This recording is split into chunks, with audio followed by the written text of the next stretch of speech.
କ'ଣ ଆପଣଙ୍କୁ ବି ବହୁତ ଜୋରେ ରାଗ ଆସେ?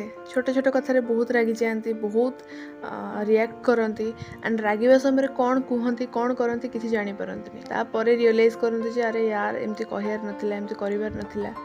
କିନ୍ତୁ ତାପରେ ଆପଣଙ୍କ ହାତରେ କିଛି ନଥାଏ ଚେଞ୍ଜ କରିବା ପାଇଁ। ଆପଣ ଅଲରେଡ଼ି କହିସାରିଥାନ୍ତି ଯେଉଁଟାକି ସାମ୍ନା ଲୋକକୁ କଷ୍ଟ ଦେଇସାରିଥାଏ।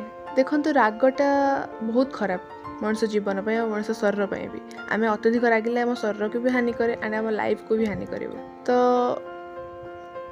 ଆମେ ରାଗଟା କେମିତି କମ୍ କରିବା, ମୁଁ ଆପଣମାନଙ୍କ ପାଇଁ ଗୋଟେ ଟ୍ରିକ୍ ଆଣିକି ଆସିଛି। ମେ ବି ଏଇଟା ଆପଣଙ୍କୁ ହେଲ୍ପ କରିବ। ଦେଖନ୍ତୁ ଯେଉଁ ସମୟରେ ଆପଣଙ୍କୁ ରାଗ ଆସୁଛି, ଯେଉଁ କଥା ସମୟରେ ବା ଯେଉଁ ଆର୍ଗୁମେଣ୍ଟ ସମୟରେ ଆପଣ ପୁରା ଚୁପ୍ ହେଇଯାଆନ୍ତୁ, କିଛି କୁହନ୍ତୁନି, ସାଇଲେଣ୍ଟ ହେଇଯାଆନ୍ତୁ, କିଛି କୁହନ୍ତୁନି। ସେ ଜାଗା ଛାଡ଼ି ପଳେଇ ଆସନ୍ତୁ ଆଣ୍ଡ ଚୁପଚାପ ଆପଣ ବସିଯାଆନ୍ତୁ ଗୋଟେ ଜାଗାରେ, ଆଖି ବନ୍ଦ କରିକି ଧ୍ୟାନ ମୁଦ୍ରାରେ ବସିଯାଆନ୍ତୁ। ଦେନ୍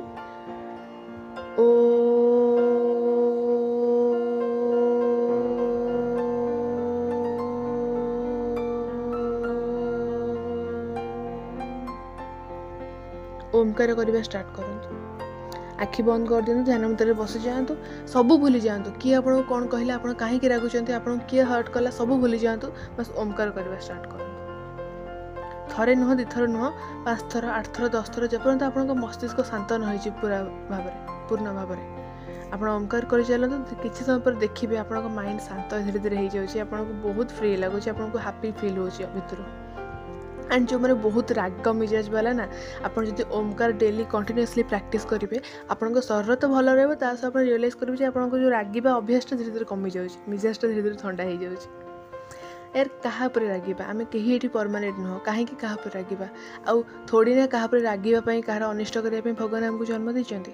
ଆମେ ଜନ୍ମ ହେଇଛେ ଭଲ ପାଇବା ବାଣ୍ଟିବା ପାଇଁ ଆଉ ଈଶ୍ୱର ଭକ୍ତି କରିବା ପାଇଁ।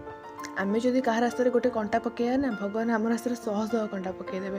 ଆଉ ଆମେ ଯଦି କାହା ରାସ୍ତାରେ ଫୁଲ ବିଛେଇବା, ଭଗବାନ ନିଜେ ଆମ ରାସ୍ତାରେ ଫୁଲ ବିଛେଇବେ। ତ ବାସ୍ ସମସ୍ତଙ୍କୁ ଭଲ ପାଇବା ବାଣ୍ଟନ୍ତୁ, ଈଶ୍ୱର ଭକ୍ତି କରନ୍ତୁ। ହରେ କୃଷ୍ଣ।